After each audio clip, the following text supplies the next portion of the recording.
Magandang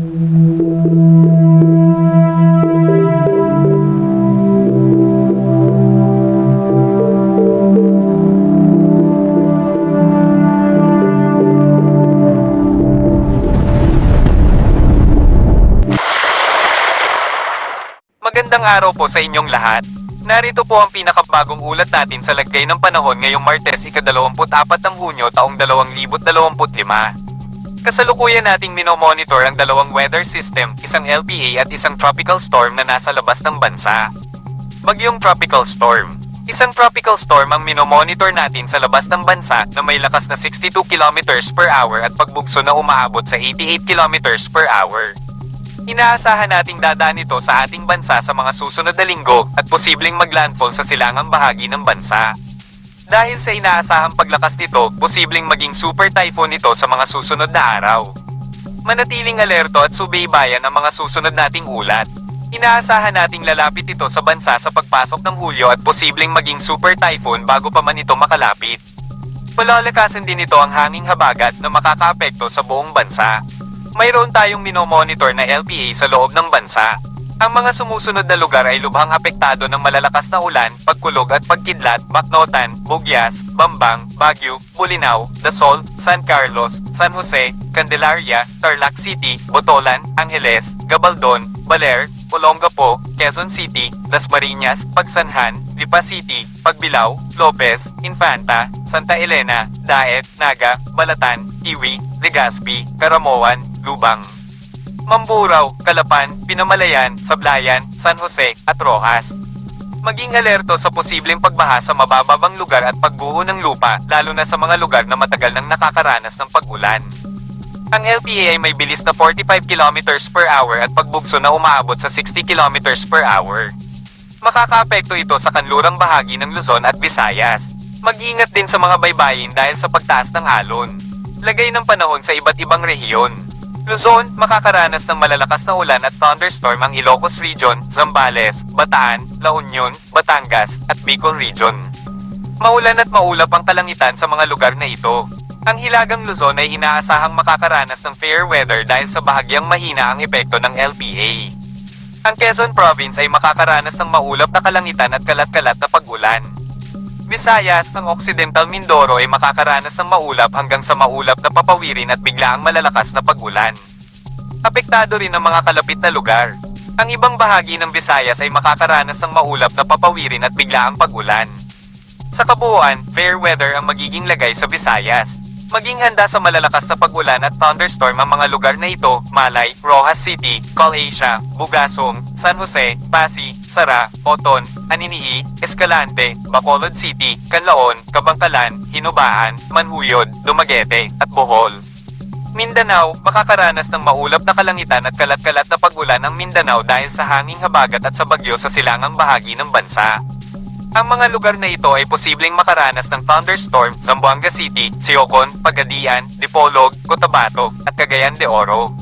Palawan, makakaranas ng maulap na papawirin at pag-ulan ng Palawan dahil sa hanging habagat at sa LPA.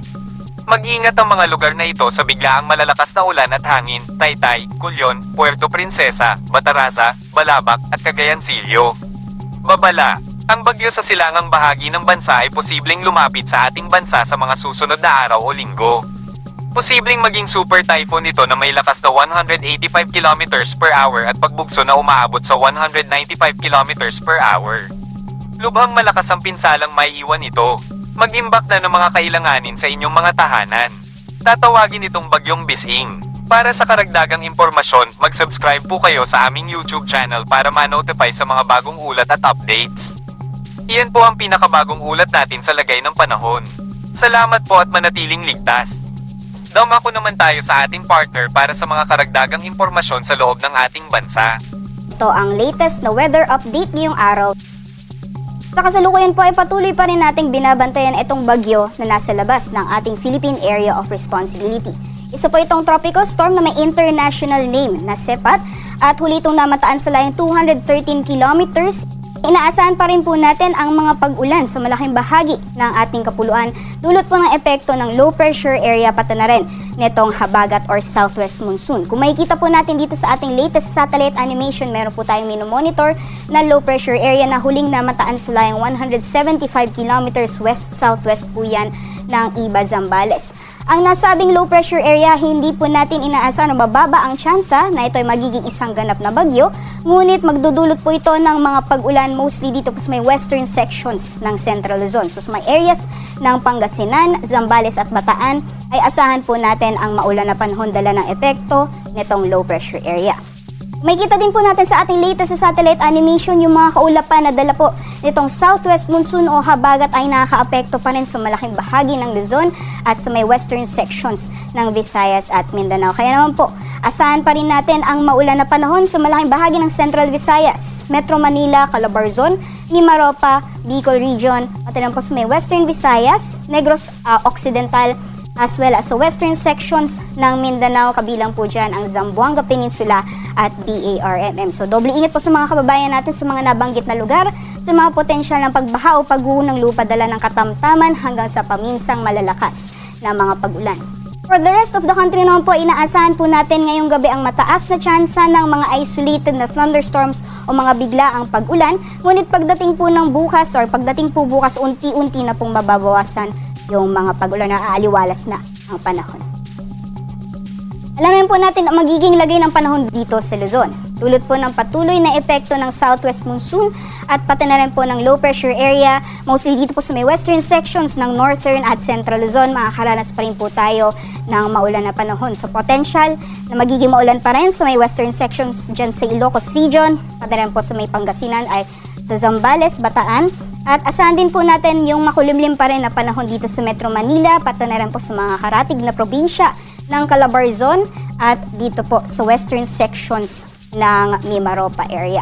And for the rest of Luzon naman po, asahan po natin sa partly cloudy to cloudy conditions at kung may mga pagulan man ay mga panandalian na buhos na ulan po ito dulot ng mga isolated na thunderstorms na mas madalas pong nararanasan pagdating sa hapon o sa gabi. Temperature forecast dito sa Metro Manila, maximum temperature sa abot ng 32 degrees Celsius, 25 degrees Celsius naman para sa Baguio at 30 degrees Celsius para sa Tagaytay. So magiging lagay naman po ng panahon for the rest of the country for Palawan as well as sa western sections ng Visayas, dulot pa rin po ng potential na epekto ng southwest monsoon o habagat ay magiging maulan pa rin po ang panahon, especially dyan po sa may Palawan and western Visayas area as well as in nearby provinces ng Negros Island region. And for the rest of Visayas and Mindanao naman po, partly cloudy to cloudy conditions po tayo at kung may mga pagulan man ay dulot po ito ng mga isolated na thunderstorms. Temperature forecast po for Kalayaan Islands and Puerto Princess, maximum temperature sa abot ng 30 degrees Celsius, 31 degrees Celsius maximum temperatures naman for Metro Cebu, and 33 degrees Celsius naman para sa Metro Davao. Sa kalagayan naman po ng ating karagatan, wala po tayong gale warning or babalas matataas mga pag-alon sa kasalukuyan, kaya malaya pa rin po makalayag ang ating mga kababayan. Ngunit iba yung pag-iingat pa rin po dahil possible pa rin po yung mga offshore thunderstorms, so mga biglaang pagbuhos ng ulan na may kasamang malalakas na pagbugso ng hangin. So doble ingat po sa ating mga kababayan na maglalayag. Para naman po sa ating 3-day weather outlook mula Wednesday hanggang Friday, dulot po ng posibleng patuloy na magiging epekto ng habagat or southwest monsoon. So may western sections ng Luzon, kabilang po dyan ng Metro Manila, ay makakaranas pa rin ng mga pag-ulan hanggang sa darating na Thursday. Pero dito po sa Baguio City at sa Legazpi City, magpapatuloy po ang partly cloudy to cloudy conditions hanggang sa darating na Biyernes at may mga posibilidad lamang po na mga biglaang mga pag-ulan. Improving weather conditions po tayo for Metro Manila area, possible po sa Biyernes. For Visayas naman, yung habagat po is mostly makaka-apekto dito sa may western sections ng Visayas. Kaya naman po sa Iloilo ay posible pa rin po yung mga pag-ulan hanggang sa darating na Wednesday. Pero dito po sa may Metro Cebu, pati rin po sa Tacloban, mainly yung central and eastern Visayas areas, ay makakaranas po tayo ng partly cloudy to cloudy conditions at kung may mga pagulan man ay mga panandalian po ito ng mga thunderstorms hanggang sa darating po yan na Biyernes. For Mindanao naman po, inaasahan natin ang generally fair weather conditions for Metro Davao, Cagayan de Oro, pati na po sa Zamboanga, hanggang sa darating na Friday po yan. At mataas naman po yung tsansa ng mga thunderstorms. So doble ingat po sa mga kababayan natin dahil posible pa rin ang malalakas na mga pugulan dala ng mga severe thunderstorms, especially pagdating po yan sa hapon sa gabi. Sunset po natin, paglubog ng araw ay 6:28 p.m. Sunrise naman ay 5:29 a.m.